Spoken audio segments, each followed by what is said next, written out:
Hi, this is Jim Drunenberg. Erica Hannickel is a friend that I've never met. I got her book, Orchid Muse, from Kathy Jent's Washington Gardener and reviewed it. And then just for jollies, I cold emailed Erica and we got a dialogue started. And I sent her on to Olivia and to Barclay to book her. And that's about the extent of my knowledge. She is a published author. She is a very good writer, and I'm going to leave it at that. Great. Thank you so much, Olivia and Jim and everybody for having me. I'm really excited to do this because even though I've given a lot of talks about the book, there's two firsts happening here. I've given a lot of talks to botanical gardens and orchid societies and my own master gardener group, but I've never given a talk yet to a garden society. And so that will be super fun. And secondly, this is the first talk I've actually given by Zoom about the book. So hopefully this all works and the slides are good. I wanted to do two things tonight. Number one, I wanted to talk through just a little bit of my motivation for writing the book, a little bit about its structure, sort of just buzz through what you might find in the book, and then offer a little bit of a choose your own adventure for people that like to possibly not read always the chapters in order like I do. And then I'm going to get more specifically into a topic that I'm calling Orchids and the Botany of Freedom. And it's going to situate us in the mid-19th century, and it's going to situate us in a sort of strange triangle of where orchids were in the fight against slavery, of all things. And so I'm going to kind of take us to a few different places in the world, and then land with Charles Darwin and his second book about orchids and sort of what he's trying to do. What are the stakes that he's writing about that are both scientific, but also political and humanitarian in his own historical moment. So that's the kind of plan for tonight. Number one, my motivation for the book was just to bring my two loves together. I've been a master gardener for, I think, 15 years. I've been growing orchids for much longer than that, probably 20, 25 years. And yet I am a historian, mostly trained in US history, 19th century cultural history, also agricultural and horticultural history. So bringing those two things together was just such a gift. I never wanted to stop writing this book. I actually sort of had a little 3-day moment when I had to turn in the manuscript and was like, oh my gosh, I'm not writing that book anymore. So the bringing together of orchids and muses, and the orchids themselves are also muses. I think there's this interesting, back and forth that goes on in several chapters about whether, is it the humans that are singing to the orchids or the orchids singing to the humans? And it's both. I was also looking to add to a couple of historical narratives about orchids, which are fairly widespread, and they're accurate, but they are incomplete. And one of those narratives is that orchids really have this reputation for being a hobby only for elites. And that, on the face of it, is absolutely accurate in particular times and places. So in the mid to late 19th century and early 20th century, this was very much a hobby, and it was widespread in newspapers and journals that all of the moguls of Gilded Age New York also had huge greenhouses devoted to orchids. Tiffany and Company put out sort of line after line of beautiful orchid jewelry, just encrusted with diamonds and enameled in various ways. I think there's a whole book to be written about which orchids they chose and why. And the sort of orchids as haute couture really hit high tide from about the 1930s to the 1950s. That's when you see women with really gigantic, gorgeous cattleya corsages, or with this woman, a sort of headdress that she's wearing. And yet in the upper right-hand corner, we see this kind of like connection between very rich elite people and orchid appreciation, actually starting at the very first large public orchid show in America, which was in New York's Tenderloin in the 1880s. So one of the things that, you know, it's not that, again, that narrative is wrong. It's just that it's limited. And I actually spent years looking for a book that would tell me stories of other people, stories of people who were perhaps not Europeans going out to savage the Amazon and bring what they find back to them and then making their millions. Instead, I wanted, where's the stories of women? Where are the stories of people of color? Because orchids are on every continent except Antarctica. And people, of course, have had relationships and understandings about these orchids throughout time. And so these three images are some of the three of the people throughout the book that I'll talk about in just a moment when we get to chapters. So the other narrative that I wanted to add to, and again, this is not debunking this narrative because the narrative is very true, but I just wanted to add to it, is that orchids really have a reputation for, or at least orchid collectors have a reputation for environmental destruction again. And so a classic case here is Albert Millikan. And throughout my talk tonight, I've got about 5 short paragraphs to read to you throughout various chapters just to kind of get us where I'd like us to go with the storyline. So the first is, the orchid industry has, unfortunately, contributed to the long, dark history of rainforest destruction worldwide. Driven by collectors' orchid delirium in the 19th century, plant hunters collected specimens throughout the Amazon and elsewhere, sometimes destroying large sections of forest in the process. Just one of these plunderers, Englishman Albert Millikan, traveled to South America several times in the 1880s and 90s, collecting any orchid he thought would sell. Once in Colombia, seeking oncidiums growing high in the canopy, he instructed hired men to chop down any tree that hosted orchids. In 2 months, they had about 10,000 plants, cutting down about 4,000 trees, and moving their camp once any orchids became exhausted in the vicinity. And history holds additional reports of other orchid hunters attempting to corner the market on certain rare orchid species who would set fires to the areas that they had just ransacked.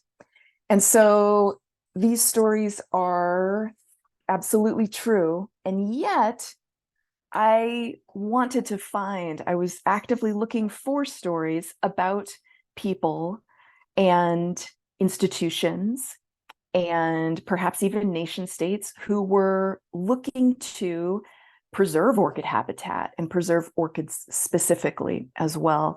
Because I think that at this moment in our history, we need that, and we need a longer list of characters to sort of look in a historical mirror about and see them looking back at us, and perhaps to also begin to take those as models for how we might navigate our environmental future as we're coming along. One of those moments for me really hit home. Several years ago, I have a colleague, Sarah Johnson, who's a botanist at Northern College while I'm in the history department. And she took me and a few other professors to a bog, or rather, I believe it was a fen, just maybe 15 miles from our homes. And there, that picture on the left, the rose pogonia, was among at least 4 other species of orchids and several carnivorous plants on this just throbbing bog of life, that you pull the boat up, you pull the canoe up to the bog, you sort of climb out, and you're on this floating sphagnum moss, and it will hold you. It's several feet thick, but it's very spongy. And just realizing in that moment, like, orchids are all around us everywhere, from the very, very tiny to the very, very large. And then looking for those stories about, how people have realized that and taken that to heart in history as well. So the structure of the book, quickly, it has 4 parts. Part 1, to the behest of my agent and editor, needed to be all about sex. So love, lust, and sex kind of came together for the first 4 chapters. I start with Erasmus Darwin, who was the grandfather of Charles Darwin. But Erasmus was different in that he was both in love with science, but also a poet, and a very scandalous one at that. And so the book really takes a look at his life and his poetry and sees where are the sexy orchids in there in the late 18th century. And it comes out that, he really sets the tune for how orchids will be talked about for centuries. The second chapter is about Empress Cixi of China.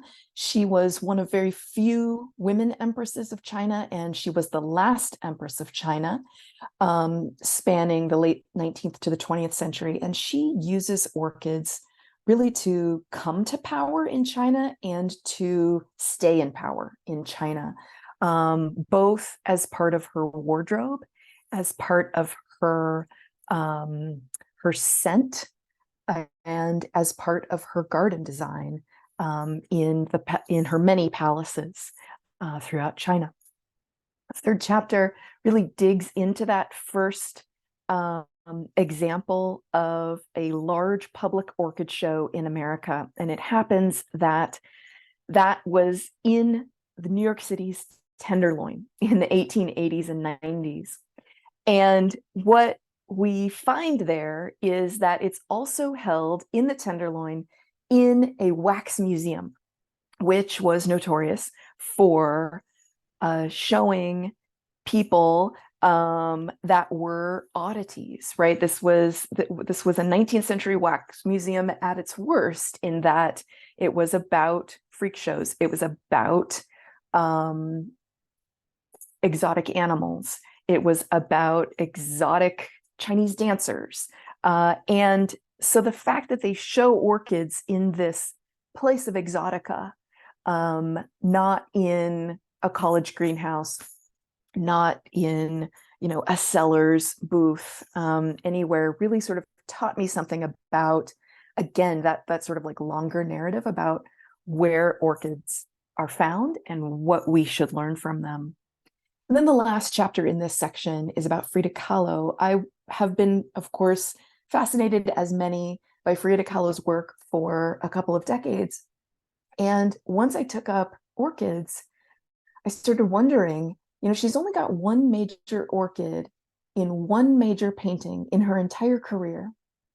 And yet she spent most of her life in Mexico, which is awash in orchids nearly every month of the year.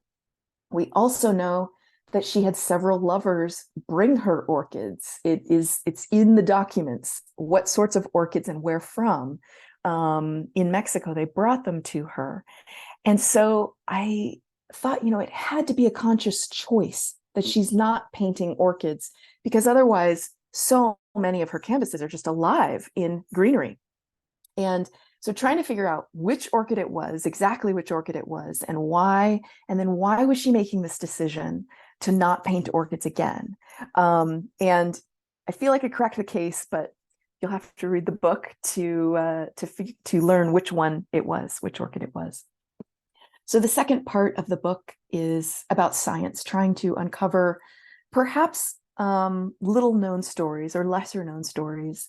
And if you are a native North American plant lover or native North American orchid lover, then chapter 5 on Rafinesque might be for you. Rafinesque was a European naturalist in the widest sense. I mean, he traveled around, he spoke many languages, he was a polymath.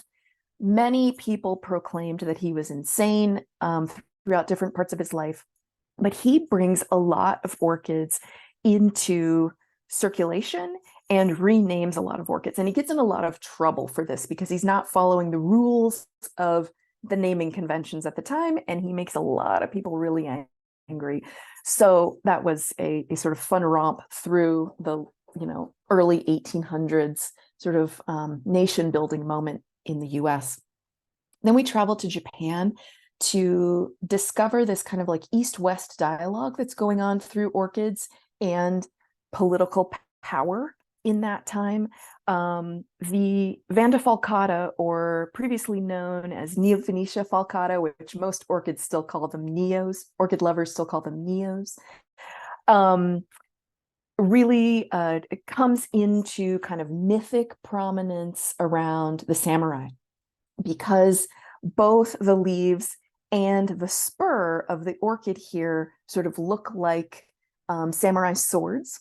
And the samurai, as they made their way up the social ladder, would trade in these sort of elite, rare forms of these orchids, and sometimes, perhaps apocryphally, trade whole estates for a single orchid that they wanted.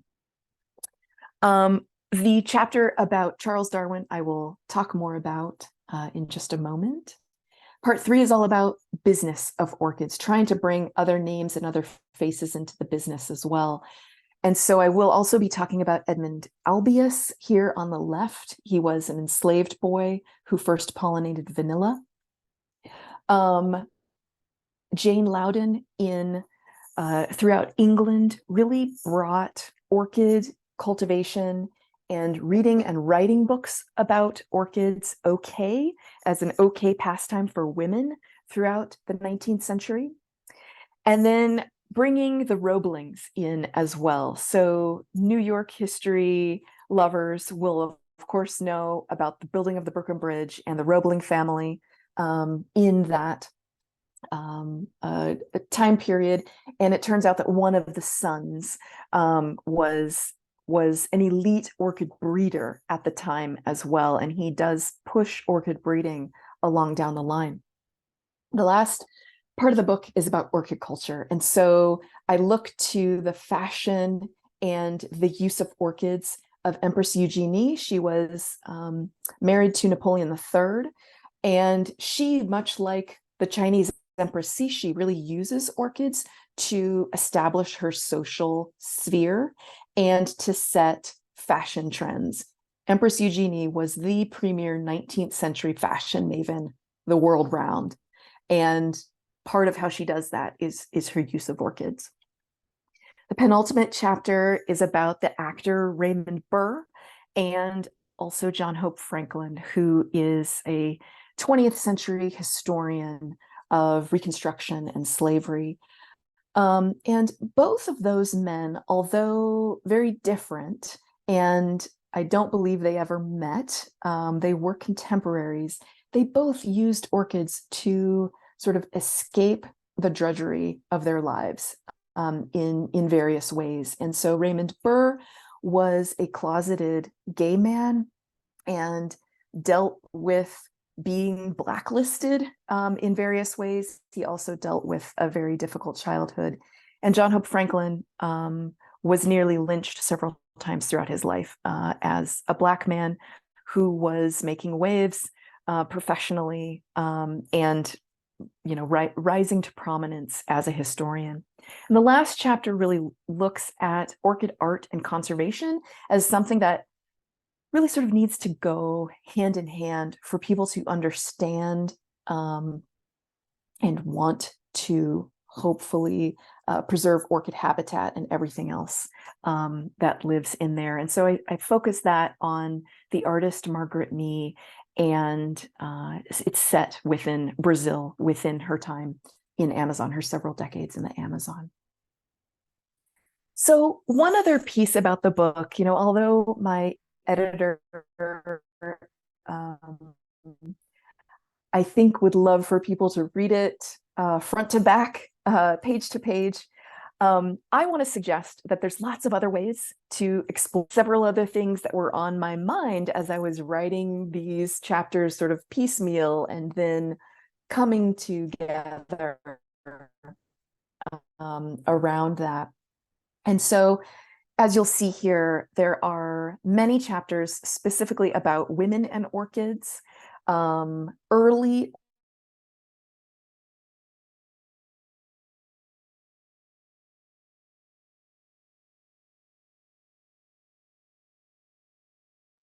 where Erica, does orchid history? Yeah. you just froze for a minute, but you're back, so no worries. Keep going. Okay. Let me try to move just a little bit, see if my Wi-Fi connection can be a little better. Garden history kind of around the world and where orchids might fit within that as well. And then, went forward a little bit too fast.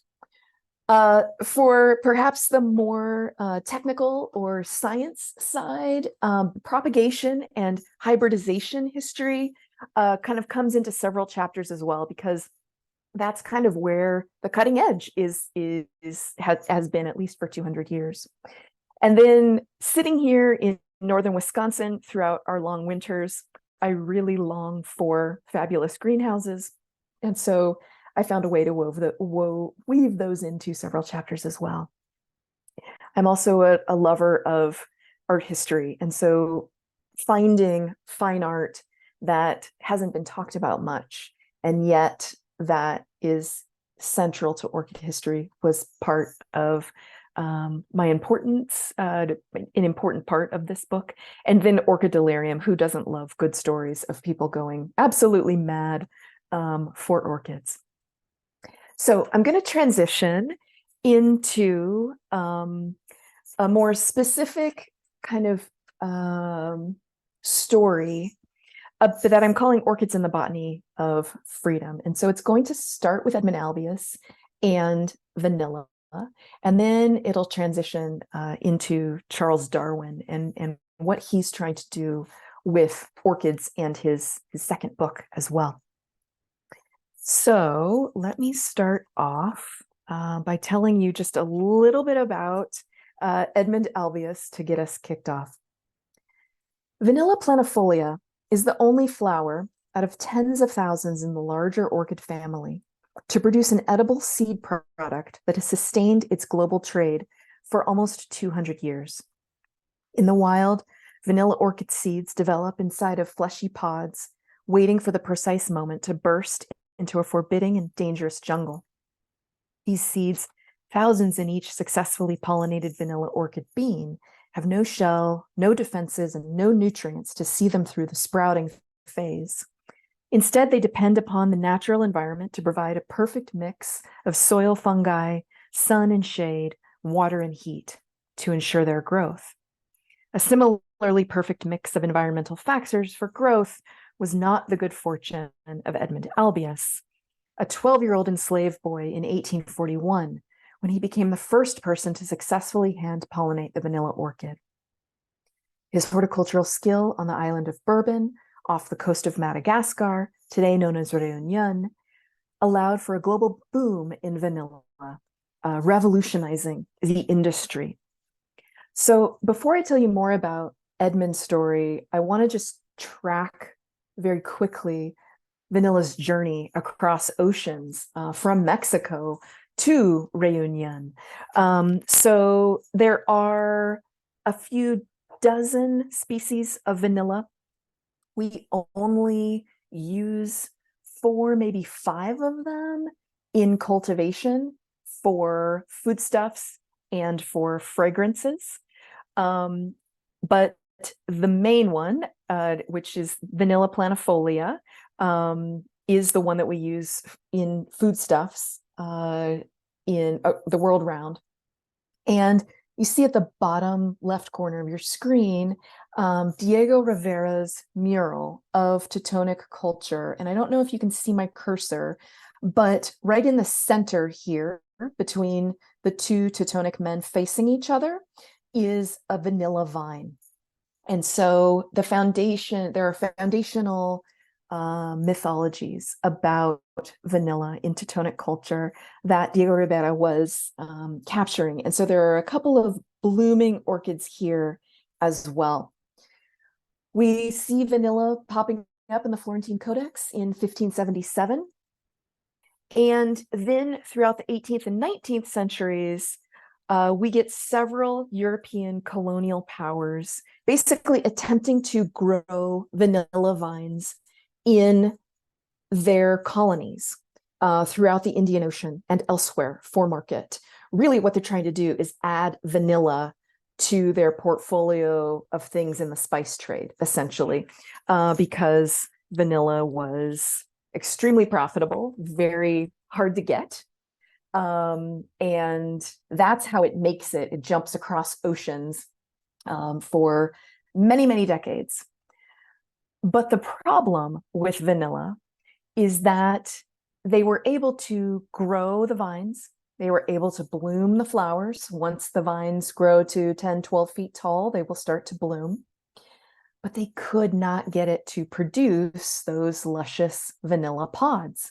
And that's because they didn't transport the euglossine bees that pollinate it along with the vanilla.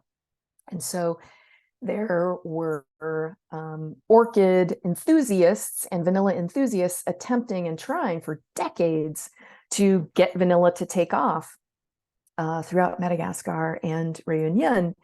And so they grow very lushly, they bloom. Nobody could figure this out. So Edmund Albius, in 1841, he was owned by a well-known horticulturist. And from a very young age, Edmund had assisted him in various experiments with edible and ornamental crops throughout this plantation. And he was known to be a very careful observer of plants, especially fruits, watermelons specifically, anything that was edible and that was pollinated by insects, that he was just well known to sort of like put together what's pollinating what. And he realized that whatever might have been flying into the vanilla wasn't actually getting the pollination done.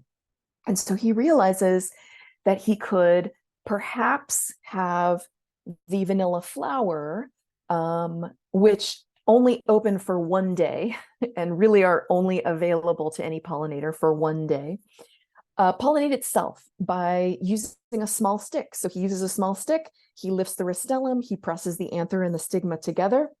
Voila, you have pollination, it begins to grow.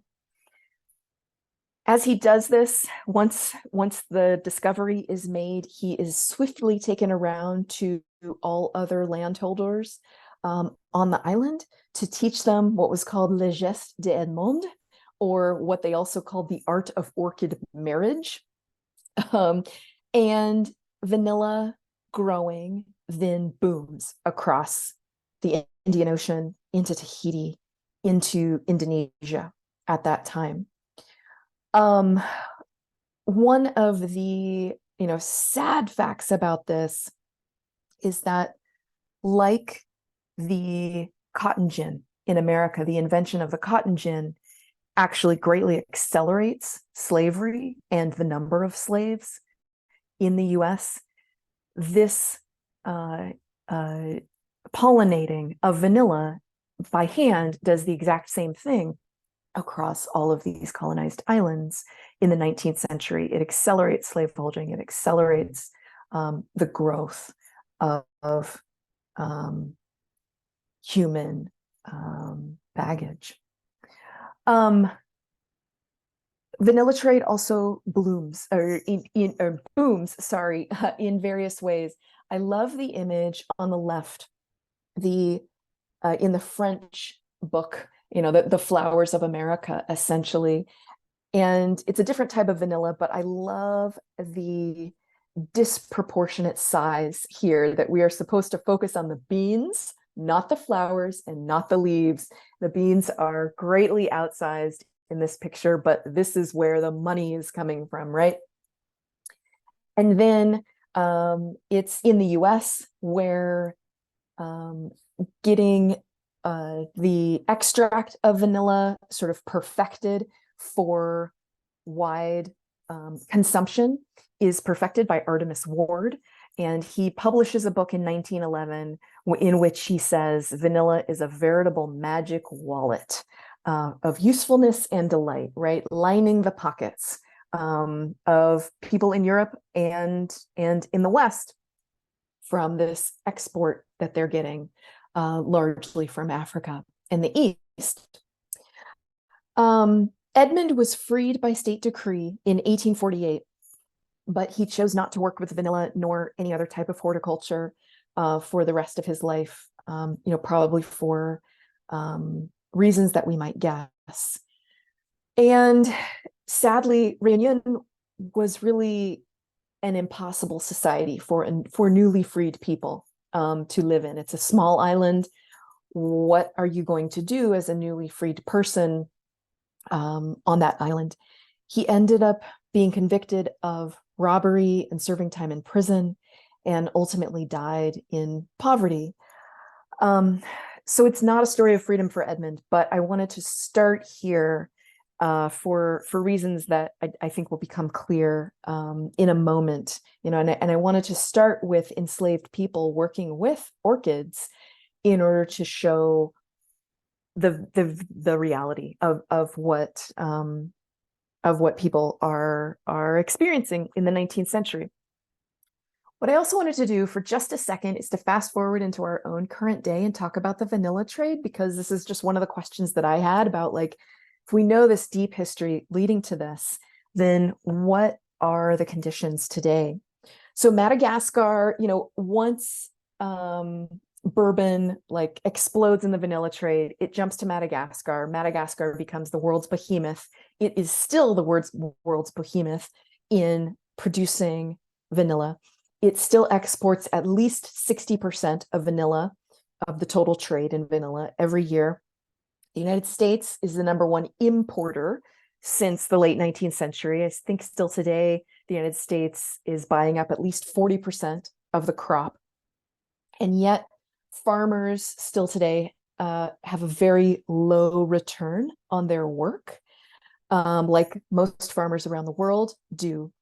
And if you're interested, we as consumers can help farmers of vanilla in a number of ways. #1 would be to actually buy real vanilla, because a whole lot of what is on the market, of course, is imitation vanilla.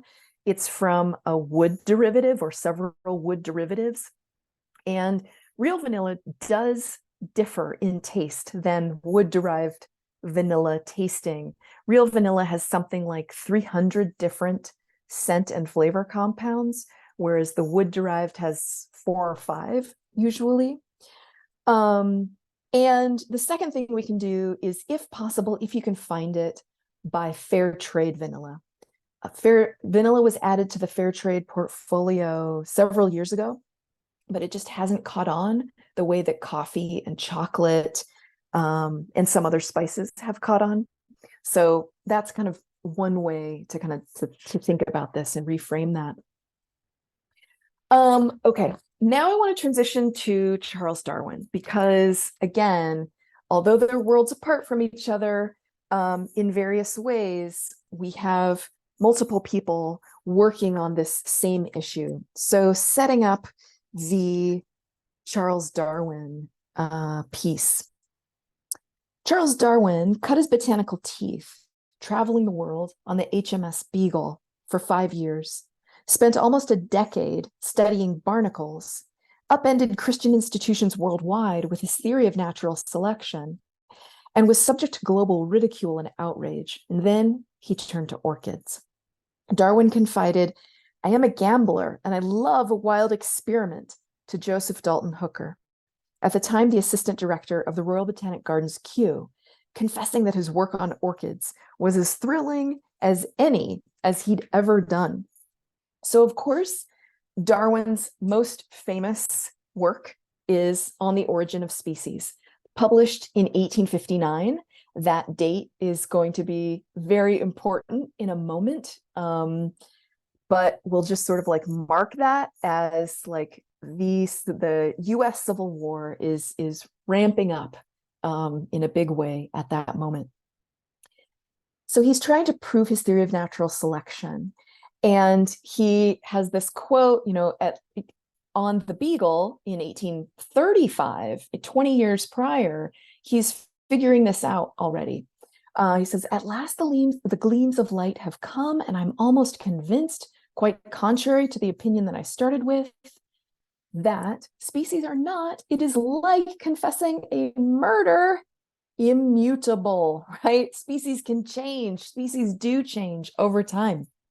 And so he establishes this, and he sticks to this throughout his life, that he believed that everything on earth was created by God, but that everything also evolved. He did not see those two things as being at loggerheads with each other.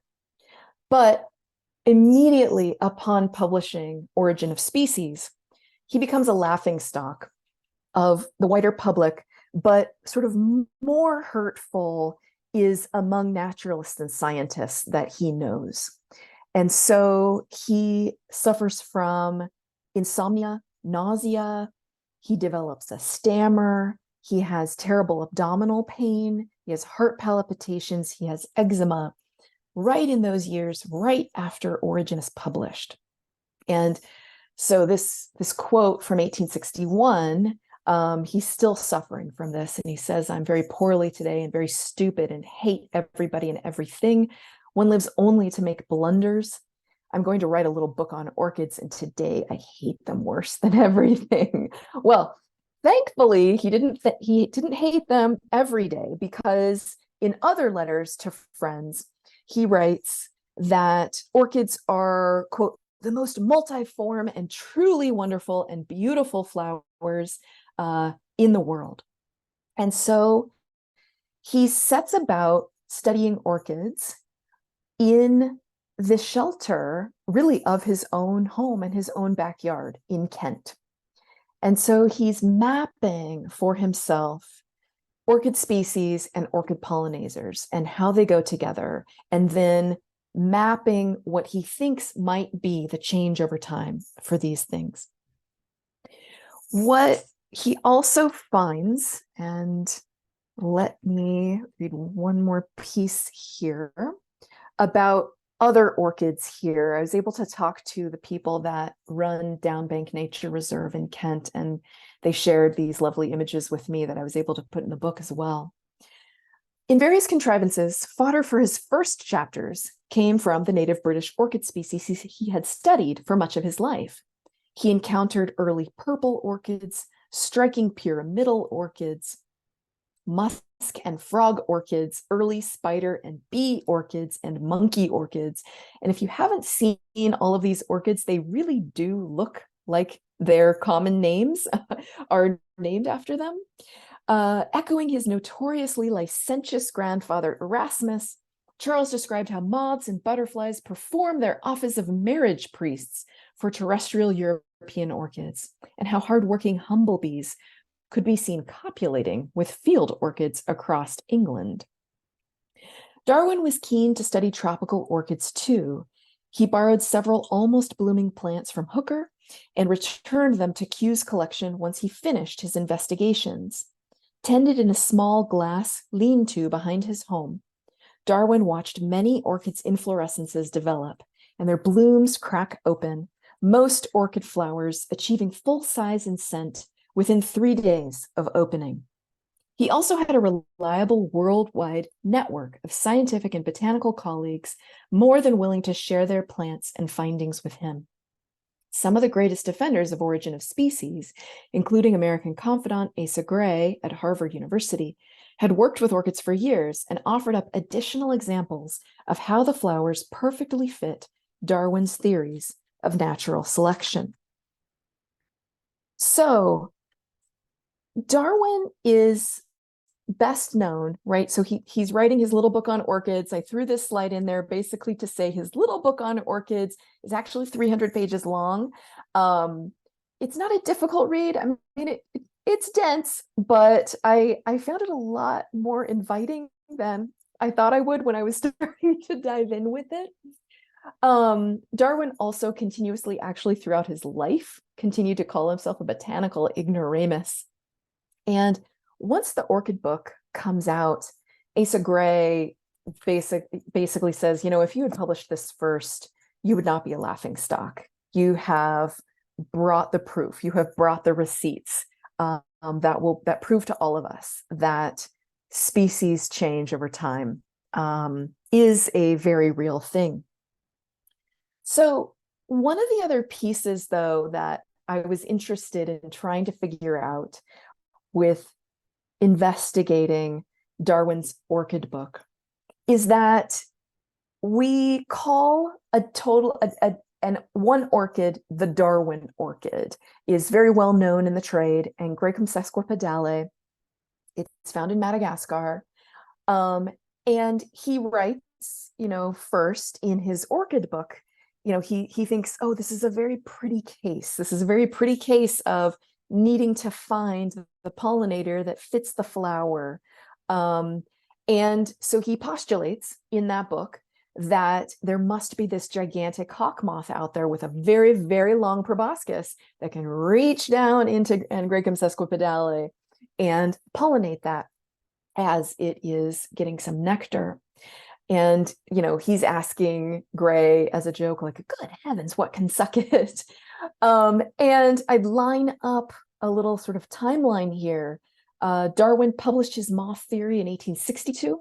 There was a moth found fitting that description in Madagascar in 1902, but it was not confirmed to be feeding on the orchid until 1992. And then we didn't get video evidence for, I think, a few years after that as well. And so the scientific arc of knowledge is long in this case. But one of the questions that I asked myself was, is this actually Darwin's favorite orchid? Is Graecum sesquipedale, does he talk about it differently? He postulates about it, but is he in love with it? Are there other orchids that really sort of hold a candle to it? And for me, there are. So he talks about a wide variety of other orchids, really anything that was, again, available at Kew, that he could go to Kew, he could do some research, he could borrow them from Hooker, he could bring them back, he could watch them through their life cycles, and then he goes back to the lending library again and gets them again. So there were several other types of orchids, of course, even as these gorgeous little woodcuts throughout his orchid book. And catasetums, I would venture to argue, and the Catasetinae tribe in general, are actually Darwin's favorite orchids because he saves his most sort of vaunted language for them again and again and again. And he is just like excited off the page about Coryanthes from South America and Catasetum in general. He writes that Catasetums, beyond all other orchids, because they have so many different characteristics that he found fascinating. Number one, Catasetums or Catasetinae, the Catasetinae tribe, a single plant can have male flowers, female flowers, and or hermaphroditic flowers. It depends on the conditions that they're grown in, whether you get female, male, or hermaphrodite flowers. What they also have, and this was his favorite part, they have projectile pollinia. So when the bee comes into a male catasetum flower, the catasetum has quite literally a little catapult that releases, and with instantaneously drying sticky glue, it will stick to the back of a bee. The bee gets mad, it flies away, it looks for another flower. Perhaps a female flower is sitting nearby with a completely different scent so that it won't think that it'll get clobbered again. It comes into the female and the pollen, right, it sort of cross-pollinates, and again, voila. Darwin, as he is watching his catasetums, and he, is awaiting and awaiting his catasetums to bloom. They bloom one night. He comes out and he writes to Hooker, like, dratted something has come and blown all of my catasetums again. I need to come rob your hothouse, is one of his fun quotes, so that I can try it all over again. So there is all kinds of fascinating catasetums: Catasetum macrocarpum, Catasetum saccatum. Again, these are woodcuts on the left from his book, and images today of orchids found sort of all around. Cycnoches, Mormodis, kind of all together here. So the last little piece I want to read is also about catasetums and how Darwin spoke about catasetums in the language that he was used to hearing in his own moment. And for me as a historian, this is significant that he gives orchids a watchword of the Victorian age: sensibility. Sensibility and sensitiveness and sensation were watchwords of the Victorian age. More than being merely a stimulus to touch, sensibility had emotional and moral weight.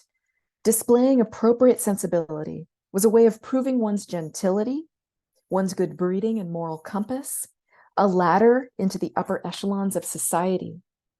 Interestingly, Darwin suggests that he detected the trait in orchids in a time when popular comportment in England and America demanded it, especially of white women. The fact that orchids not only moved, but also showed sensitivity radically punctured the animal-plant divide, much as origin had punched holes in the human-animal divide and further threatened to upend racial hierarchies. This was in part sheer science, of course, but Darwin had also been raised in a staunchly abolitionist family.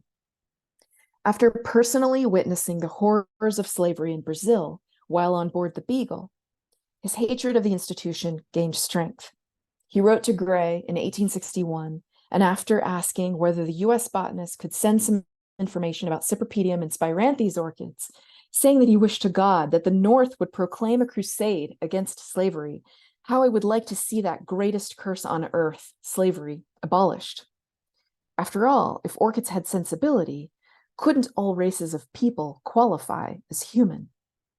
He had done his best in his last book and previous book to prove as much.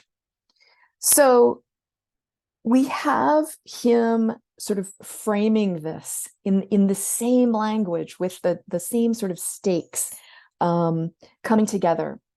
But what really underlined this point for me is the fact that Darwin is writing this again in the midst of the Civil War going on across the Atlantic. So origin had hit just as the Civil War was being triggered.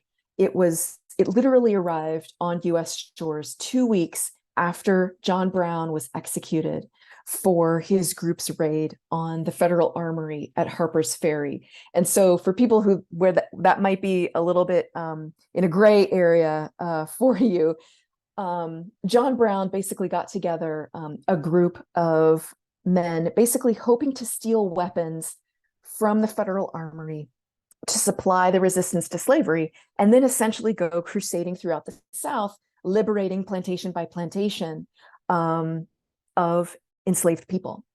And he is caught, he and his men are put to death. And so if you can think about in the late 1850s, opening a newspaper and finding missives every day about slavery, radical takeover, primate descent, violence and death and evolution, really all in hot debate internationally. This is the stew that they are stewing in at this time. And then the last piece of the puzzle for me was discovering that the first 4 people to read his origin and some of the first people to read his orchid book were the same 4 people, and not all of them were scientists. Of course, Asa Gray was already Darwin's biggest ally in America, but Asa passes it to 3 other men. Number 1, Thoreau, a naturalist, a reformer who raged against slavery. Charles Loring Brace was a major social reformer, also an abolitionist. And lastly, Franklin Sanborn, who was an outspoken journalist, a rabid abolitionist, and a member of John Brown's Secret Six. So the Secret Six were 6 Bostonites who got together to basically fund John Brown as much as they could to do the what was called political terrorism at that time, in that time. And so we have Darwin railing against slavery, and we have his book going into the hands of 3 of the most outspoken anti-slavery advocates in America. And so putting that all together really, to me, ups the stakes of also the orchid book, because he's writing the orchid book to prove that origin is real. He is proving that all humans are related through a common ancestor, that we are all related through this tree of life that Darwin is seeking to construct. And at the time, slavery relied on a theory of radical racial difference, right? It had to argue that people of color were not as fully human as people of other skin tones, and so thus could be owned, right? That's one of those kind of guiding ideologies there. And so origin, along with destabilizing what gets talked about today as really a monotheistic worldview, is really destabilizing this essential racism at its core through human biology. He's going right at the heart of it there. So the stakes undergirding Darwin's little book on orchids, that he's framing as both, right, truth for descent through modification as well as the fight to end slavery, are very high, and they appear in America almost as soon as it comes back together in England. And the US is, at least with the orchid book, the US is way too entrenched in the Civil War by 1862 to really pay much attention to the book on a public level, but professional naturalists and scientists really sat up and took notice, and Darwin was not a laughingstock among his peers anymore after that orchid book was published. Unfortunately, very quickly, it's also taken up by the social Darwinists, who use it precisely to the opposite of Darwin's intentions here. But writing from Orchid Bank, Darwin is really providing fodder for anti-slavery advocates from around the world. And while origin made the first and hardest blow, I think we also should perhaps deal with the fact that the orchid book is really stabilizing that. It's setting the new scientific revolution in concert within that age of larger political revolutions for freedom. So I'm going to stop there. I would love to talk about, orchid history with you. I would love to talk about orchid care with you. I would love to know if any of you grow native orchids in your gardens, because zone 6, 7, 8 is a lot easier, I think, or there's a lot more choices for orchids to grow in your gardens than in my zone 4 at this point. So, Olivia, should I stop sharing? No, keep sharing in case someone has a question Okay. about your slides. Sure. But I did want to thank you, Dr. Hannickel, for this wonderful talk and for putting it into historical context, the growth of orchids and the context in terms of how they became pollinated, how that pollination was learned with the vanilla bean, and where it all fits into history over the many years. I know your book has so many more details in it, and really appreciate your giving us a bit of an overview and a little bit of a taste of what's to come in the book. We are lucky to have on today's call Ms. Carol Edwards. Carol might have a question for you because she is a docent at the National Museum of African American History and Culture, as well as a master gardener and plant lover. And she may have some questions specifically related to how orchids fit into history. And then we can go to other people who might have questions as well. Great, great. I do also thank see. you. Oh, yeah. Thank you so much for the wonderful talk. I was a bit late coming into it, but I will relish the opportunity to go back and to review the entire talk once we get it put up on our forum. Yeah. I would wonder whether or not any of the prominent abolitionists like Frederick Douglass or Frances Ellen Watkins Harper had any knowledge of Darwin's views on on abolition, and whether or not he expressed those and they referred to them in their writings or talks. I've not looked at this specifically. My view of Darwin was more informed by the social Darwinists that followed him, and by the fact that so many of the early artifacts were housed at the Peabody Museum at Harvard, and all of these places that are very famous for their segregationist views. So I really learned something tonight. Oh, I'm so glad. Thank you so much for your question and for the background, Carol. I'm going to forward my slides just a few because, well, here's one. John Hope Franklin. I would love to have asked him that question. He passed away in 2009, but he would probably have known that because he was an orchid grower. He was a big orchid lover. Just par excellence. I was able to talk to his son, interview his son in part for the chapter that I wrote about John Hope Franklin. And it was just, honestly, we talked for like an hour and I got off the phone and I just cried with joy at being able to talk with him about his father. I wanted to show this one other slide for you and anybody else who might want to follow up on this larger question. I don't know if you have seen Britt Russert's book, Fugitive Science. No. She might have an answer in terms of, I cannot recall. I was more focused on, when I was first reading this book, I was more focused on her earlier time period. But I would not doubt that she's grappling with the question of Darwin within African American communities, especially abolitionist communities, in, well, early African American culture, but also I know that she projects all the way forward to Civil War times for sure.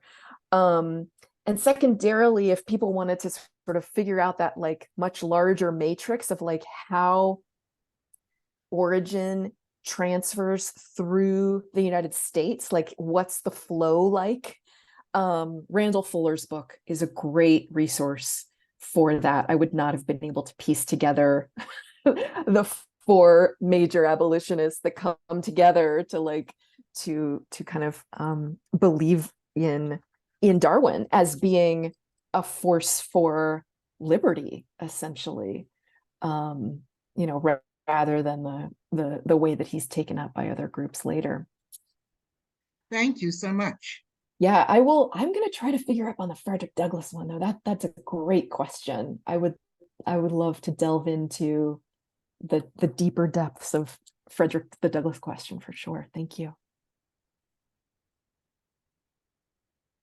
Are there other questions? I know that Erica has focused on the history, but she did offer to help with questions about plant propagation and other growing techniques as well, other growing questions as well as the historical part. If anyone has any questions, please speak up. Unmute yourself first. Douglas messaged me and said that he grows Blatilla orchids, and I included a couple of slides just in case people get inspired. I myself am not great at growing orchids in my garden. Mostly because I'm in zone 4. There are, of course, orchids that bloom here, but the grand majority bloom in sphagnum bogs, like I talked about, and I don't have a sphagnum bog in my backyard. I have also tried to grow Blatilla. It's supposed to bottom out at about zone 5. I think it's better in 6 and 7. And so I had it come back for like 2 years and then I lost it. But apparently calanthes are pretty great across a pretty wide range of zones. And then here's a couple of others that are popular, at least here in the northern Midwest. The Spiranthes, Calopogon, and Pogonias really, again, are like pretty boggy orchids, or well, Spiranthes can grow in sandy soils, but then the Cypripedium reginae, I haven't tried. People up here have tried, and I just have not yet been willing to make the monetary investment of growing them because so many of my friends who are great growers have had very hard luck with them. But I'm glad they're growing other places. Thank you so much for these recommendations. Pat Shea, do you have a question? Yeah, I did. Well, actually, two. One of them is the evolution of some orchids to kind of eliminate chlorophyll. There are, I believe it's called coral orchids. Yeah. In the southeastern U.S., and they rely on fungi. Yeah. To provide. There's a flux there that brings in nutrients, and the fungi are parasitizing trees. I believe oak trees. There's 3 species there with the fungi in the middle, and just really fascinating. But again, they evolved to the point where they don't need chlorophyll, so they're not green, and and the other fascinating thing to me about that was the seeds, which, at least another one you mentioned, have no means to self-sustain themselves.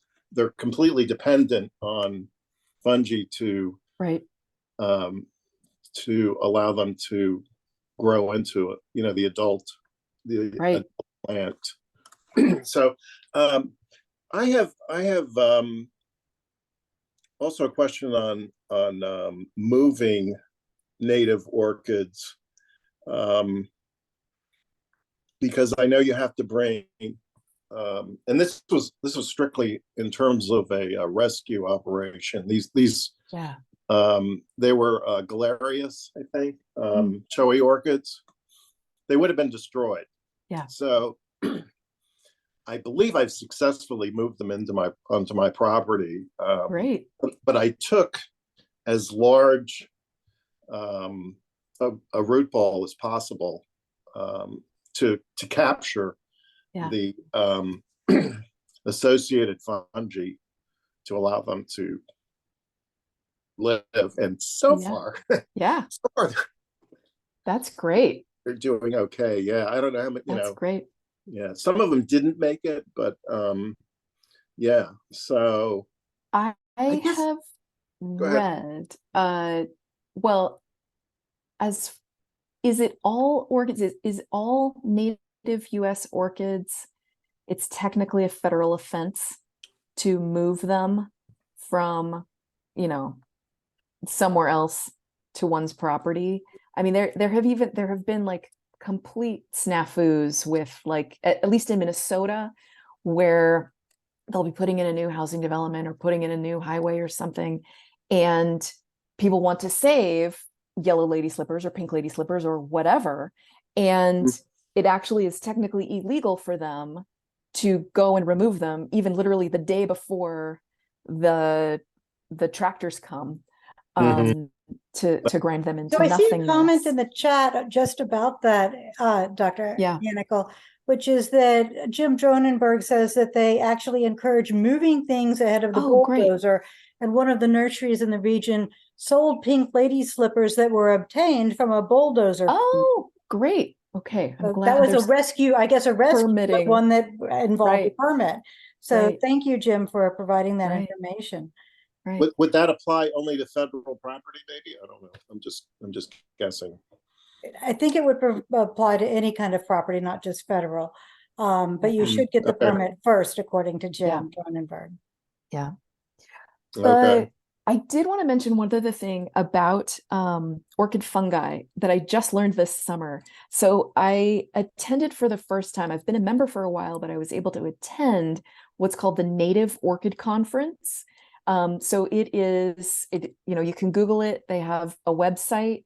It is a lovely group of people, mostly botanists and naturalists, who come together to really study and then get together every summer to go to somewhere in North America, Canada, US. I don't know if they've ever been to Mexico, and go on hikes to find orchids with local guides. And they have 2 days of symposia before that on the most cutting edge research about orchid science. And in one of the talks, and I'm going to go to this conference forevermore because it was so grand. It's far from what I do, but I learned so much. I learned that most orchids, so we're still discovering so many things about that fungi orchid relationship, that most orchids actually need one type of fungi to break out of their seed, but a second type of fungi to actually then grow. And they have to be timed with the right timing, the right temperature and conditions for both of those fungi, which might not be right, that you might have seeds sort of breaking out, but waiting for a while. And so I was just like, oh my God, we have so much more to learn about the whole web of life that we've got going on here, especially with orchids and orchid propagation. This is amazing, and you've offered just a wealth of information, and I just want to thank you for coming with us tonight to give us this talk and to go on this journey and share it with us. I have recorded it, and I will share it with you and the others in the club for those who couldn't be here in person. So thank you so much, Dr. Hannickel. I really appreciate your talk tonight. Oh, thank you all. And if anybody has any other questions, feel free to email me or connect through my website or Instagram or whatever else. Thank you so much for having me. It was fun. Fantastic. Thank you. Have a great evening. You too.